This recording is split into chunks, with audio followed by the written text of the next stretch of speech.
देखिए, रुक जाओ भाई, अरे रुकिए तो चुप तो होइए, बोलेंगे। देखिए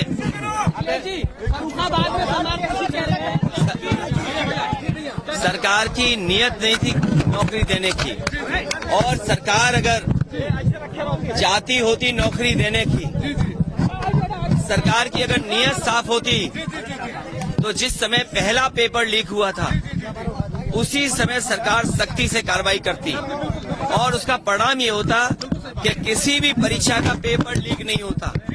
और आज केवल पुलिस भर्ती के पेपर लीक के आरोप नहीं है, बल्कि आरओ एआरओ की जो भर्ती हुई उसमें भी बड़े पैमाने पे छात्र नौजवान धरना दे करके बैठे हैं लोक सेवा आयोग के सामने।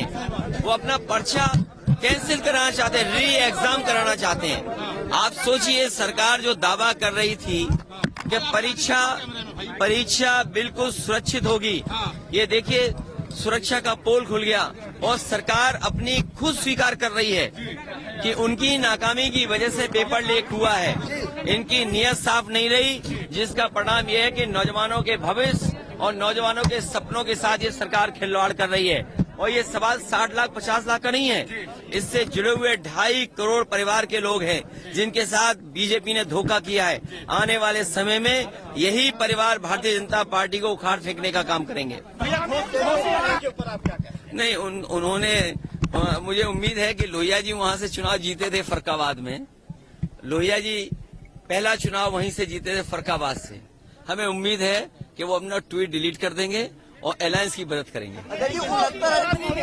प्रधानमंत्री ने आपके और कांग्रेस के गठबंधन को सुंदर बताया।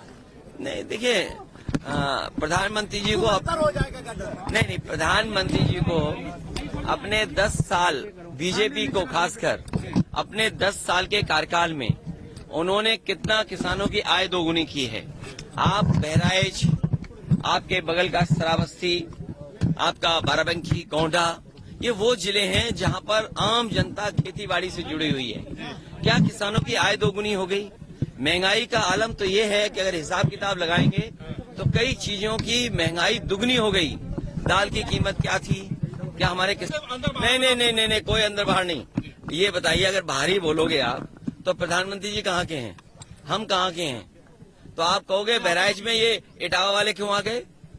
अच्छा, ये मिनट, ये दिल्ली वाले चैनल यहाँ क्या कर रहे हैं? ये भाई एबीपी चैनल कहाँ का है? एनडीटीवी कहाँ का है? अच्छा, ये कोई बात हुई? ये कोई बात नहीं है। सुनिए, लोकसभा में ये है कि कोई भी भारत का नागरिक और कहीं भी उसका वोट बना हो वो कहीं भी चुनाव लड़ सकता है, क्योंकि लोकसभा के लिए आप चुन रहे हैं। इसलिए ये बाहरी अंदर नहीं, हाँ प्रधानी का होता है बाहर अंदर। एक बार को विधायक में हो सकता है बाहर। 3 सभा जो देखिए, जो जाना चाहेगा उसको कोई रोक नहीं सकता। ये लड़ाई बड़ी है, और इतनी बड़ी लड़ाई है कि इस चुनाव के बाद हो सकता है जनता को वोट डालने का अधिकार भी छीन ले सरकार। सलमान खुर्शीद कह रहे हैं बटेंगे। और अपने पड़ोसी देशों को भी देख लो, आप पड़ोसी देशों को भी देख लो। चीन में कोई वोटिंग नहीं हो रही है, रशिया जैसे देश में कोई वोटिंग नहीं होती, नामात्र के लिए वोटिंग होती है। उनका लीडर अपोजिशन भी जेल में मारा गया। और भी मुल्क हैं जहां पर डेमोक्रेसी का क्या हाल है। ये लगातार सरकार, चाहे चुनाव आयोग हो, चाहे कोर्ट हो, चाहे और संस्थाएं, उनको प्रभावित कर रही है। हमारे मीडिया के लोगों को भी दबाव बना रही है कि अगर मीडिया के लोग सच्ची खबर चलाएंगे तो उन पे भी पाबंदी है। बड़े लोगों के लिए सीबीआई, हमारे छोटे पत्रकारों के लिए एसओ थाने वाले, बराबर का झगड़ा है। इसलिए लड़ाई बड़ी है। हम सबसे अपील करेंगे, जो हम लोगों ने एक आवाज दी है कि पीडीए से सब जुड़ जाएं। मुझे उम्मीद है पीडीए की लड़ाई मजबूत होगी, पीडीए एनडीए को हराएगा। और जब हम लोग टिकट बांट रहे हैं, सीटें बांट रहे हैं, तब बीजेपी अपनी टिकट काटने की सोच रही है। सोचो, बीजेपी टिकट काटना चाहती है, हम सीटें बांट करके जनता में पहुंचेंगे। पेट्रोल, बड़ी चीजें तो भूल जाइए। आप बताइए 2014 से और आज 2024 हो गया है, नमक की कीमत क्या है? क्या नमक की कीमत दुगनी नहीं हो गई? नौकरी नहीं, रोजगार नहीं, किसान खड़ा हुआ है उनके सामने अपना हक मांगने के लिए। जो लोग नारा देते थे कि जय किसान, जवान जय विज्ञान। किसान दुखी है, आंदोलन कर रहा है अपनी आय बढ़ाने के लिए। नौजवान नौकरी नहीं पा रहा है, अगर पेपर लिख रहा भी है तो उसका लीक हो जा रहा है, उसको लड़ना पड़ रहा है अपने भविष्य को बेहतर बनाने के लिए।